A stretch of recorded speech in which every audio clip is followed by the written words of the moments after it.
Okay. Hello everyone.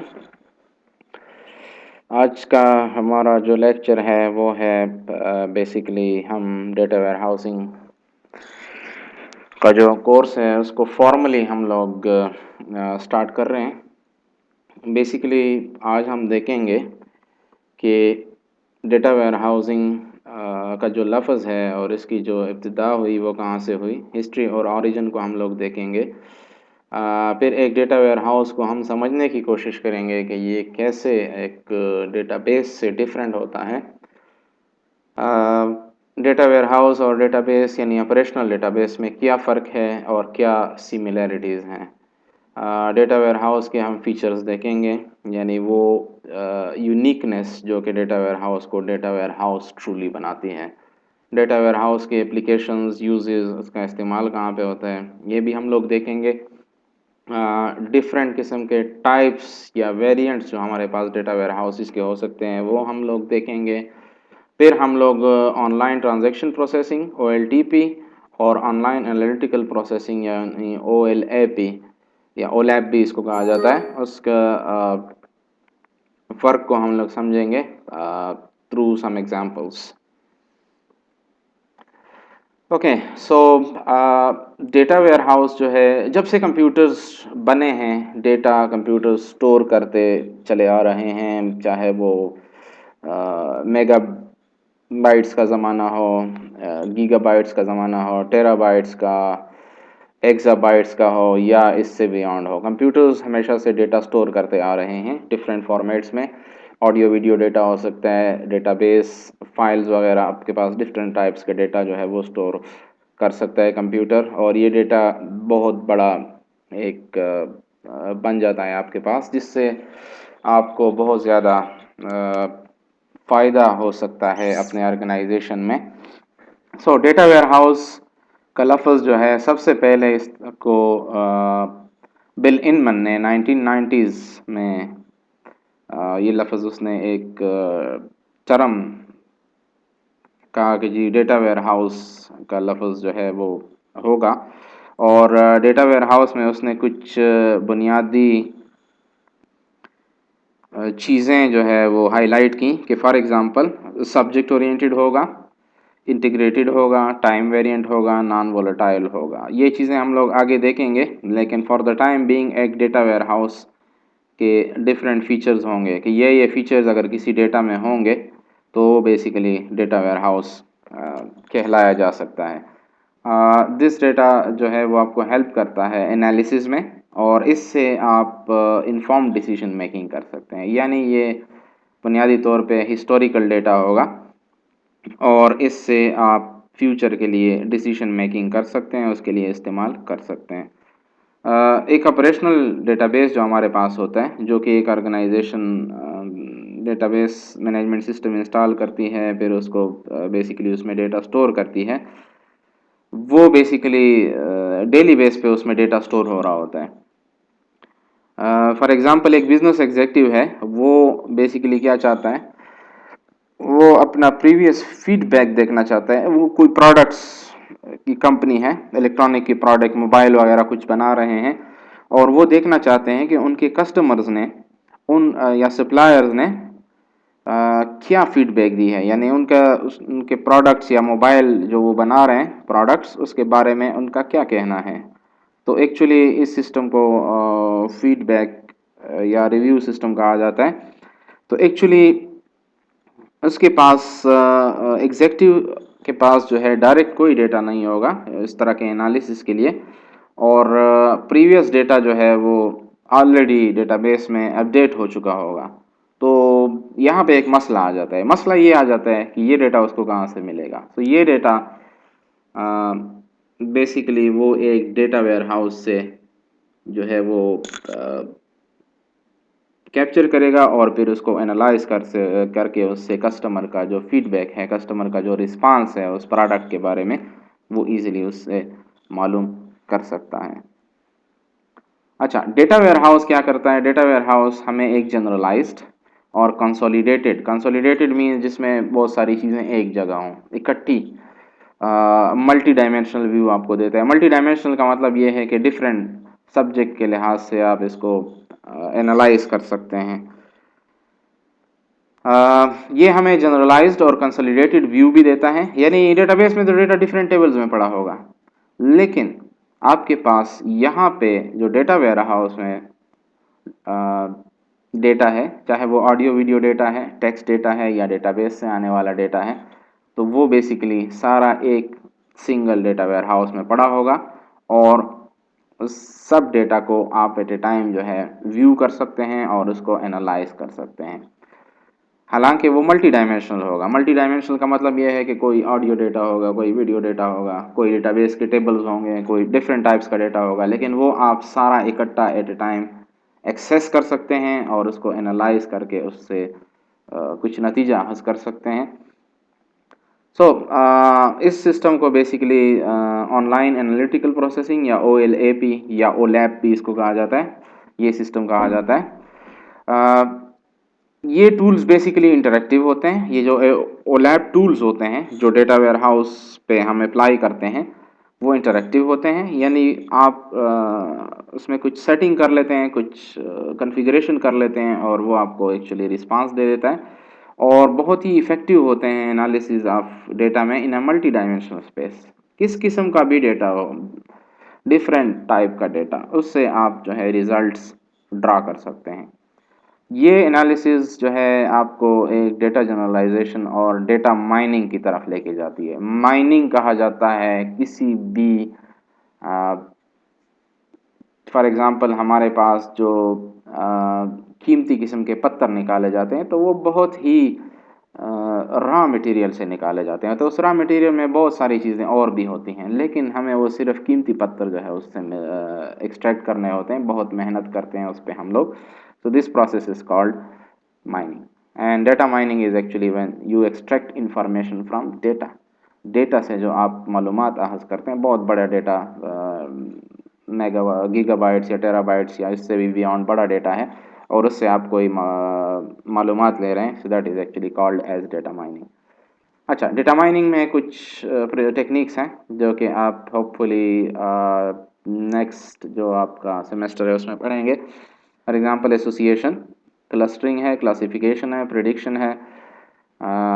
ये basically combine हो सकती हैं OLAP या डेटा वेयर हाउसिंग टेक्नोलॉजी के साथ, जिससे हम इंटरेक्टिव नॉलेज माइनिंग कर सकते हैं, यानी बहुत कीमती मालूमात उस डेटा के बेस पे हम एक्सट्रैक्ट कर सकते हैं जो कि हमें बहुत फ़ायदा दे सकती हैं। फॉर इसकी मिसाल मैं आपको देता हूँ कि आप फॉर एग्ज़ाम्पल 7th सेमेस्टर में हैं और आपने अपना प्रीवियस डेटा आपके पास पड़ा हुआ है 6th सेमेस्टर तक, जिसमें आपके डिफरेंट सब्जेक्ट के मार्क्स वगैरह हैं और आपकी परफॉर्मेंस है, आपका GPA और आपने सेशनल कितने लिए, लैब में कितने लिए। तो ये डेटा जब आपके पास आ जाता है, हालांकि ये हिस्टोरिकल डेटा है, लेकिन इससे आप जो है फ्यूचर के लिए आप आइडिया ले सकते हैं कि basically what will be my performance in 7th semester और 8th सेमेस्टर, या मैं क्या कर सकता हूँ जिससे मेरी परफॉर्मेंस इम्प्रूव हो जाए, कौन से सब्जेक्ट्स में मैं कमज़ोर हूँ, कौन से सब्जेक्ट्स में मैं अच्छा हूँ। So this idea can be very very helpful in planning your career. आगे आप अपने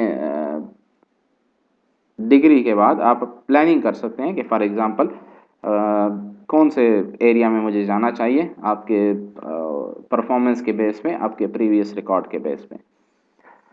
इसीलिए डेटा वेयर हाउस इतना इम्पोर्टेंट हो गया है कि इसमें आपके पास डेटा तो पास्ट का होता है, जो पहले बात गुजर गई है, जो इवेंट्स हो चुके हैं, लेकिन उसका इस्तेमाल फ्यूचर के लिए है। उसको आप एनालाइज करके फ्यूचर के लिए प्लानिंग कर सकते हैं, फ्यूचर के लिए बेहतर सोच सकते हैं। इसी तरह ऑर्गेनाइजेशंस भी एक बेटर प्लानिंग कर सकते हैं based on applying data warehousing and online analytical processing techniques.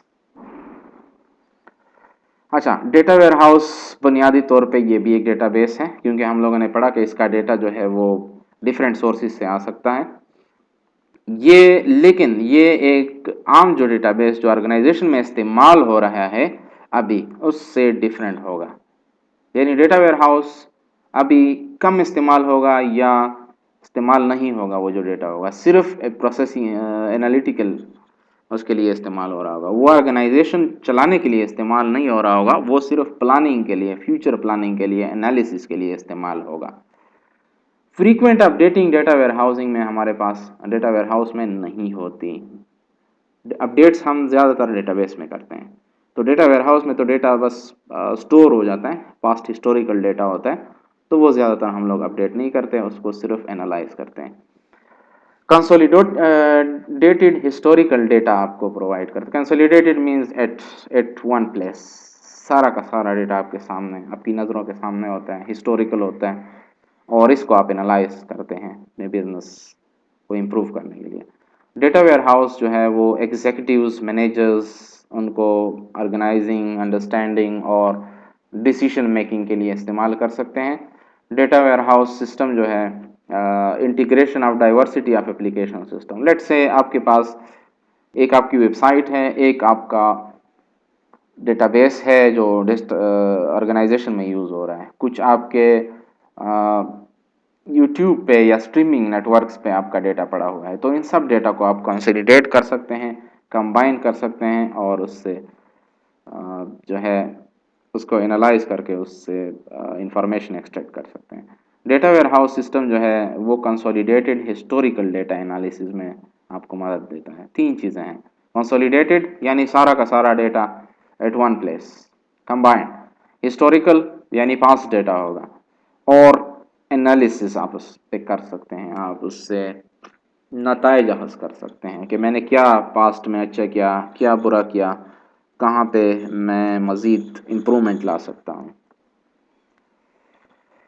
अच्छा, तो कुछ हमें क्लियर हुआ कि बेसिकली एक ऑपरेशनल डेटाबेस जो अभी ऑर्गेनाइजेशन में चल रही है, और डेटा वेयर हाउस जो ऑर्गेनाइजेशन ने स्टोर कर ली है, हिस्टोरिकल डेटा जो है, दोनों को सेपरेट क्यों रखा जाता है। तो ये कुछ रीजंस हैं जिसके बेस पे हम लोग अंदाज़ा लगा सकते हैं कि एक चलते हुए डेटाबेस को डेटा वेयर हाउस से क्यों सेपरेट रखा जाता है।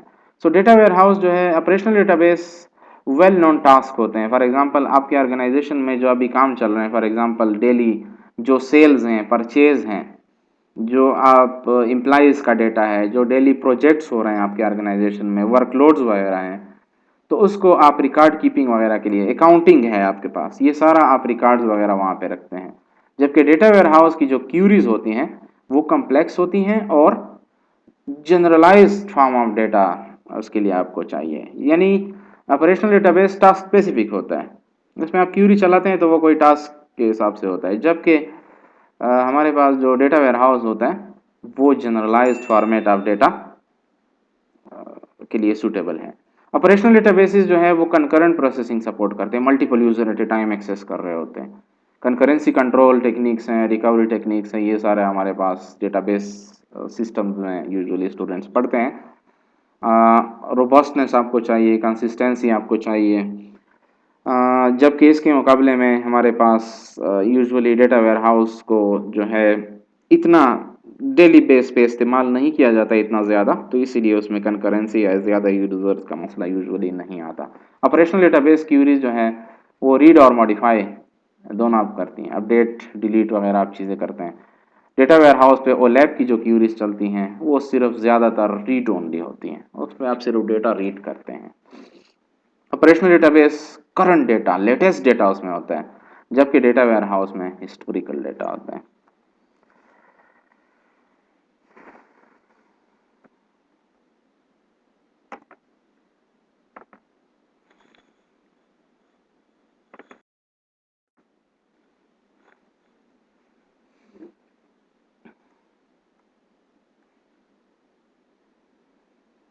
अच्छा, कुछ फीचर्स हैं जो कि डेटा वेयर हाउस में स्पेसिफिकली पाए जाते हैं। तो अगर ये फीचर्स किसी डेटा में हो तो वो बेसिकली एक डेटा वेयर हाउस होगा। एंड अकॉर्डिंग टू जो बिल इनमन साहब थे जिन्होंने डेटा वेयर हाउस का टर्म इंट्रोड्यूस कराया था, ये उसने बेसिकली कहा था कि हमारे पास these are the features or characteristics of a data warehouse. Okay, so the first one is subject oriented. Basically subject क्या होता है, टॉपिक। किसी टॉपिक पे जब आप डेटा रिट्रीव करते हैं, रादर देन किसी ऑपरेशन या टास्क के बेस पे, तो बेसिकली ये सब्जेक्ट ओरिएंटेड होता है। ठीक है जी। Subjects can be, for example इसकी मिसाल क्या है, प्रोडक्ट। प्रोडक्ट के बारे में आपको डेटा चाहिए, सब्जेक्ट है। कस्टमर्स के बारे में आपको डेटा चाहिए, सब्जेक्ट है। सप्लायर्स के बारे में आपको डेटा चाहिए, सब्जेक्ट है, टॉपिक है। सेल्स के बारे में आपको डेटा चाहिए, सब्जेक्ट है, टॉपिक है। रेवेन्यू, प्रॉफिट वगैरह। आपकी यूनिवर्सिटी में अगर कोई इस तरह का सिस्टम है, लेट से आपको स्टूडेंट्स का डेटा चाहिए, एक टॉपिक या सब्जेक्ट है। आपको सब्जेक्ट्स का डेटा चाहिए, कौन कौन से सब्जेक्ट्स पढ़ाए जाते हैं, एक टॉपिक है। इसी तरह आपको फी का डेटा चाहिए कि फी, तो these are all basically examples of subject orientation, यानी इसमें किसी टॉपिक या सब्जेक्ट के मुतालिक डेटा जो है वो, या डिफरेंट सब्जेक्ट्स के मुतालिक डेटा हम लोग स्टोर और रिट्रीव करेंगे। डेटा वेयरहाउस, ऑपरेशनल डेटाबेस, हम लोगों ने पढ़ा जो ऑर्गेनाइजेशन में अभी डेटाबेस इंस्टॉल है वहां पे जो चल रहा है उसको हम डेटाबेस या ऑपरेशनल डेटाबेस कहते हैं। वो ऑनगोइंग ऑपरेशन यानी डेली ऑर्गेनाइजेशन चलाने के लिए यूज होता है। जबकि और उसकी मॉडलिंग और एनालिसिस जो है वो बेसिकली डेटाबेस, डेटा वेयरहाउस की वो डिसीजन मेकिंग के लिए होती है, not for running the organisation. Organisation चलाने के लिए नहीं होती, फ्यूचर की डिसीजन मेकिंग के लिए। Next characteristic is integrated. Integrated कहा जाता है something which is combined, United. So data warehouse में डेटा तो डिफरेंट सोर्सेज से आता है, ऑडियो वीडियो हो सकता है, डेटाबेस का डेटा हो सकता है, हिस्टोरिकल डेटा, आपके वेबसाइट का डेटा हो सकता है। लेकिन हेटेरोजीनियस सोर्सेज से जो भी डेटा आता है, फाइल्स से आ सकता है, वो एक जगह पे स्टोर होता है, एक कंसोलिडेटेड कंबाइंड आपको एक्सेस प्रोवाइड करता है। इससे आपको एनालिसिस जो है उसमें बड़ी आसानी हो जाती है। डिफरेंट सोर्सेज से डेटा एक जगह पे आ गया तो आप उसको इजीली एनालाइज कर सकते हैं। टाइम वेरिएंट, टाइम वेरिएंट का मतलब ये है कि द डेटा कलेक्टेड जो है हमारे पास is identified with a particular time period. 2019 का डेटा है, या लेट से मैं कहता हूं 2018 का डेटा है, 2010 का डेटा है, तो ये क्या है, ईयर वाइज। इसी तरह अगर मैं कहूं कि जुलाई का डेटा है तो मंथ वाइज हो गया। प्रीवियस वीक का मैं कहूं या इस तरह से। So this can be around some time factor. Data जो है वो इंफॉर्मेशन प्रोवाइड करता है about some historical events, past में जो हुआ, एक साल में, एक महीने में, एक हफ्ते में, दिन में, घंटे में, वो आपको इंफॉर्मेशन दे रहा होता है। अच्छा, नॉन वोलेटाइल, जिस तरह हम लोगों ने पहले कहा, ये रीड ओनली डेटा होता है ज्यादातर। ये डेटाबेस में तो हम लोग अपडेट, डिलीट, इंसर्ट कर रहे होते हैं, लेकिन डेटा वेयरहाउस ज्यादातर रीड ओनली होता है। तो नॉन वोलेटाइल का मतलब है previous data is not erased, जो डेटा आपने स्टोर कर लिया वो ना तो इरेज होता है, और ना न्यू डेटा इसमें ज्यादातर ऐड होता है। ऐड अपडेट ज्यादातर नहीं होते, सिर्फ रीड ओनली होता है। सो डेटा वेयरहाउस जो है ऑपरेशनल डेटाबेस से सेपरेट होता है, और फ्रीक्वेंट चेंजेस इसमें नहीं होते। जो डेटाबेस में डेटा है वो तो अपडेटेड होता है, जबकि डेटा वेयरहाउस में जो डेटा होता है वो तो हिस्टोरिकल होता है। तो ज्यादातर हिस्टोरिकल डेटा डेटा वेयरहाउस में, जो करंट डेटा है वो डेटाबेस में। अच्छा, डेटा वेयरहाउस में ट्रांजैक्शन प्रोसेसिंग भी नहीं होती। ट्रांजैक्शन आप लोग जानते हैं, डेटाबेस में आप ऑपरेशन करते हैं, इंसर्ट, डिलीट, अपडेट वगैरह, तो इसमें कोई ट्रांजैक्शन प्रोसेसिंग नहीं होती। रिकवरी की ज़रूरत भी अक्सर नहीं पड़ती, क्योंकि डेटाबेस में तो काफ़ी ज़्यादा डेटा होता है, तो वो अगर उसमें मसला आ जाए या कोई इस तरह से लेट से विद अ बैड इंटेंशन अगर वो ज़ाया हो जाए, so you can have a backup system, and इस तरह के सिस्टम्स होते हैं। कंकरेंसी यानी बहुत सारे यूज़र्स का जो इशू है डेटाबेस में, जो आप मैनेज करते हैं कंकरेंसी कंट्रोल के ज़रिए, वो भी यहाँ पे नहीं होता, क्योंकि डेटाबेस को तो बहुत सारे users at a time access कर रहे होते हैं, डेटाबेस जो ऑपरेशनल डेटाबेस है। जबकि डेटा वेयरहाउस को बहुत ही कम लोग इस्तेमाल करते हैं, यानी सिर्फ मैनेजर्स वगैरह और प्लानिंग के जो लोग होते हैं। सो फिजिकली स्टोर होता है और सेपरेट फ्रॉम ऑपरेशनल डेटाबेस। सो की पॉइंट क्या है, डेटा वेयरहाउस ऑपरेशनल डेटाबेस से अलग होगा।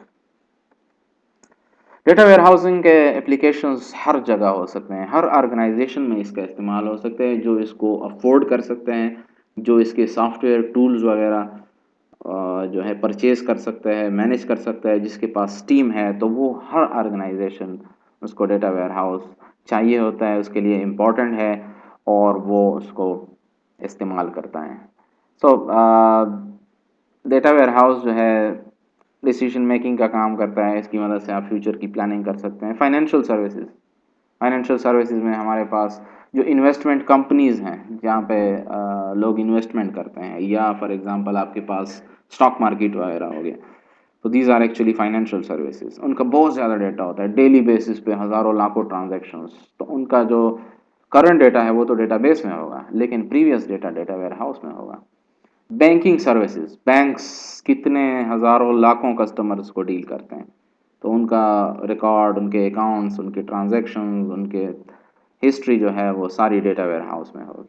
कंज्यूमर गुड्स, जो ऑर्गेनाइजेशंस प्रोडक्ट्स बनाते हैं, तो वो बेसिकली, या कमर्शियल मार्केट्स हैं या इस तरह के डिफरेंट शॉप्स हैं, तो वो बेसिकली कस्टमर्स का डेटा, प्रोडक्ट्स का डेटा।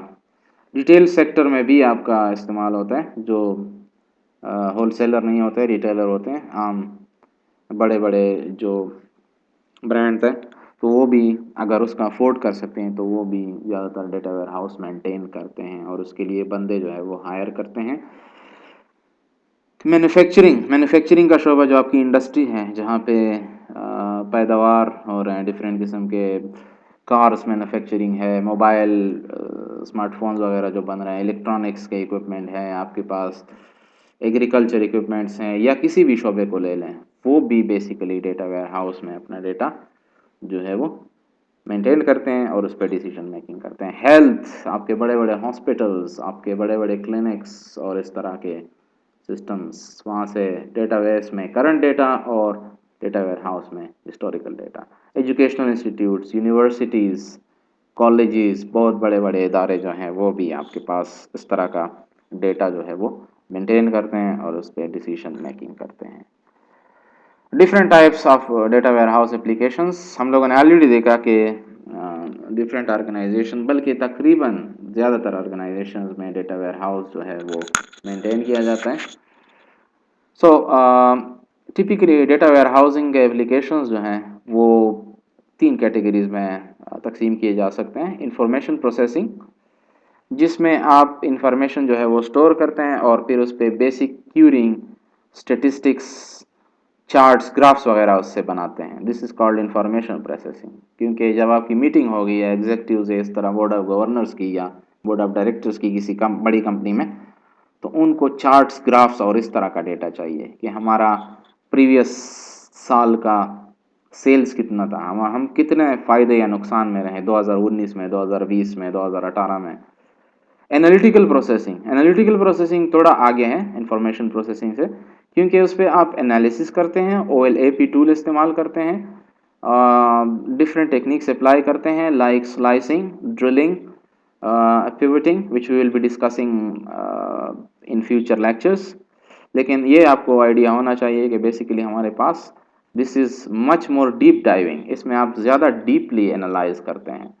और नेक्स्ट जो हमारे पास कैटेगरी है डेटा वेयर हाउस एप्लीकेशंस की, वो है डेटा माइनिंग। तो डेटा माइनिंग में, या इसको नॉलेज डिस्कवरी भी कहा जाता है, इसमें आप डेटा में हिडन पैटर्न्स, एसोसिएशंस और इस तरह की डिफरेंट चीज़ें फ्यूचर डिसीजन मेकिंग, प्रिडिक्शन के लिए जो है उसको इस्तेमाल कर सकते हैं। These are all related things, लेकिन थोड़ा थोड़ा जो डिफरेंस है वो उसमें, वो उसके डीप डाइव है। So information processing is slightly higher level, analytical processing is slightly deeper analysis, and data mining is more deeper analysis. So data mining के रिजल्ट जो हैं वो विजुअलाइजेशन टूल्स की मदद से हम उसी तरह ग्राफ्स, चार्ट्स और डिफरेंट तरीके से शो कर सकते हैं. So hope this will clear your perspective of data warehouse applications. Okay, a very detailed difference between OLAP and OLTP. यानी OLAP ऑनलाइन एनालिटिकल प्रोसेसिंग जो कि डेटा वेयर हाउसिंग में यूज़ होता है, और OLTP यानी ऑनलाइन ट्रांजैक्शन प्रोसेसिंग जो database system में यूज़ होता है। दोनों का फ़र्क हम लोग देखते हैं, साइड बाय साइड उनको हम रखते हैं। So on your left you will have OLAP system and on your right you will have a database OLTP system.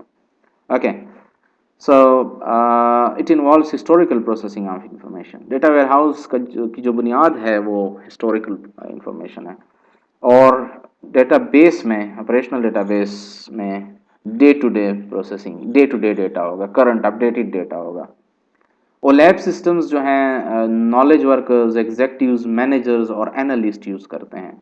OLTP system जो है वो clerks, DBAs, data entry operators और डेटाबेस के लोग जो है वो यूज़ करते हैं। डेटा वेयरहाउस या ओलैप से हम एनालिसिस करते हैं, और ऑपरेशनल डेटाबेस या OLTP से हम ऑर्गेनाइजेशन चलाते हैं। This is a very very clear distinction between them. Data warehouse में इंफॉर्मेशन आउट, इससे हमें रिजल्ट, इंफॉर्मेशन जो एक्सट्रैक्ट होती है डेटा से, उस पर ज़्यादा जोर होता है। जबकि डेटाबेस में ज़्यादातर स्टोरेज, डेटा कैसे हम स्टोर करेंगे, मेंटेन करेंगे, उस पर ज़्यादा फोकस होता है, यानी डेटा इन पे ज़्यादा जिक्र होता है। अच्छा, इसमें स्टार स्कीमा, स्कीमा आप लोग जानते हैं डेटा कैसे स्ट्रक्चर्ड है, कैसे ऑर्गेनाइज है, तो ये हम आगे देखेंगे भी। स्टार स्कीमा, स्नोफ्लेक स्कीमा और फैक्ट कंस्टलेशन स्कीमा इस्तेमाल होते हैं, यानी डेटा मॉडल्स जो आप कैसे डेटा डिफाइन करते हैं। जबकि डेटाबेस में एंटिटी रिलेशनशिप मॉडल ज़्यादातर रिलेशनल डेटाबेसेस में यूज़ होता है डेटा मॉडलिंग के लिए। इसमें फोकस होता है इंफॉर्मेशन आउट पे, और इसमें application oriented, it is application oriented. For example use के हवाले से आप टास्क ओरिएंटेड जो ऑपरेशंस परफॉर्म करते हैं, तो वो OLTP में ज़्यादातर या डेटाबेस, ऑपरेशनल डेटाबेसेस में आते हैं। सो historical data, current data, summarised and consolidated data, यानी डेटा वेयरहाउस या ओलैप में क्या होगा, समराइज्ड और कंसोलिडेटेड डेटा होगा, डिफरेंट सोर्सेज से आएगा और उसकी एक कंबाइंड व्यू होगी। जबकि डेटाबेस में, OLTP में प्रिमिटिव डेटा होगा और हाईली डिटेल्ड डेटा होगा, डिफरेंट किस्म के टेबल्स होंगे, रिलेशनशिप्स होंगे, कीज होंगी, मेटा डेटा होगा। So there is a complete system of database जो कि एक अलग से सब्जेक्ट है, और आप लोग यूजुअली इसको पढ़ चुके हैं। अच्छा, समरीज और multi dimensional view, multi dimensional views के डिफरेंट सब्जेक्ट्स जो है वो उसके हिसाब से आप डेटा देख सकते हैं, और इसमें डिटेल्ड लेकिन फ्लैट रिलेशनल व्यू। फ्लैट का मतलब ये है कि एक टेबल को आप मज़ीद जो है बाइफरकेट नहीं कर सकते, different. So not multi dimensional view, not around subject, subject के हवाले से आप डेटा को सेपरेट नहीं कर सकते। अच्छा, नंबर ऑफ़ यूज़र जो हैं डेटा वेयरहाउस या ओलैप के, वो डजन्स में होते हैं या हंड्रेड्स में होते हैं। अगर बहुत बड़ी ऑर्गेनाइजेशन है तो डेटा वेयरहाउस कुछ लोग इस्तेमाल करेंगे, क्योंकि वो हाई लेवल के मैनेजर्स होंगे या थिंक टैंक हो गए। जबकि डेटाबेस सिस्टम या OLTP सिस्टम ऑर्गेनाइजेशन में तकरीबन हर एम्प्लॉय इस्तेमाल करता है, तो वो 1000 में होंगे, ज़्यादा होंगे। अच्छा, number of records accessed is in millions. इसमें जो डेटा वेयरहाउस ओलैप सिस्टम है उसमें नंबर ऑफ़ रिकॉर्ड्स मिलियन में होंगे, और इसमें नंबर ऑफ़ रिकॉर्ड्स डेटाबेस में जो एक्सेस होते हैं वो टेंस में होंगे, क्योंकि एक ऑर्गेनाइजेशन में डेली जो ट्रांजैक्शन हो रहे होते हैं, तो वही आपके पास नंबर ऑफ़ रिकॉर्ड्स एक्सेस होंगे daily. Database size usually 100 GB से 100 टेराबाइट्स तक हो सकता है, एंड बियॉन्ड, इससे ज़्यादा भी हो सकता है आपके डेटा वेयरहाउस का। जबकि डेटाबेस साइज फॉर देखें है दोनों डेटाबेस, लेकिन एक हिस्टोरिकल है और एक करंट है। सो जो OLTP या ऑपरेशनल डेटाबेस है जो अभी ऑर्गेनाइजेशन में चल रहा है, वो 100 MB से लेके 100 GB तक का डेटा हो सकता है, क्योंकि जो हिस्टोरिकल डेटा होगा वो तो डेटा वेयरहाउस में होगा, वो तो आपके पास डेटाबेस में नहीं होगा। हाईली फ्लेक्सिबल है। फ्लेक्सिबल का मतलब ये है कि you can actually work from different angles, different dimensions, you can, it will still from different sources data आएगा, और मे बी स्लो, क्योंकि डेटा बहुत ज़्यादा है तो हो सकता है कि इसकी प्रोसेसिंग स्लो हो।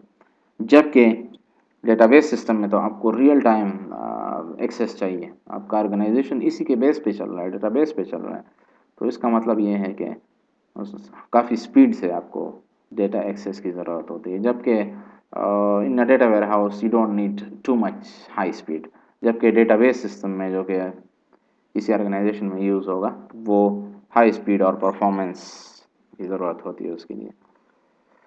Okay, thank you. Hopefully, you will have the idea of what a database